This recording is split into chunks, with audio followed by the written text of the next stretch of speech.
டே அப்பா, ஆரம்பிக்கும் போதே ஆர்டர் போட்டார். வள்ளுவர் சொல்றதுலயே நிறைய இடத்துல ஆணை போடுவார். வள்ளுவர் காசை சேர்றாங்கிறார். செய்க பொருளை, செய்க பொருளை செருணர் செருக்கு அறுக்கும் எஃகு அதனில் கூறியதில் இல்லுங்கிறார். அதை காட்டிலும் எஃகை போன்ற வலிமையான ஒரு ஆயுதம் எதுவுமே கிடையாது. அதை காட்டிலும் பெரிய ஆயுதம் எதுவா? காசு தான். அதனாலதான் செய்க பொருளை அப்படின்னு சொன்னார்னு ரொம்ப அழுத்தமா பேசினார். நிறைய கவிதையெல்லாம் சொன்னார். கவிஞர் மு மேத்தா கவிதையெல்லாம் சொன்னீங்க.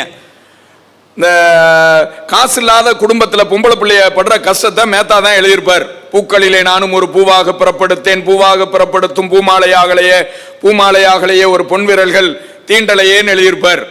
மலர்களுக்கு கூட வருத்தம், வண்டுகளும் வரதட்சணை கேட்கின்றன. காசு இருக்கிறவன் குடும்பத்துல தானே மகிழ்ச்சி.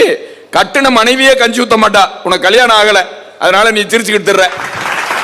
பாலமுருகன் வந்ததுல இருந்து சிரிச்சுக்கிட்டு உட்காந்துக்கிட்டு இருக்க. கல்யாணம் பண்ணிப்பார், நீ படுற கஷ்டம் என்னங்கிற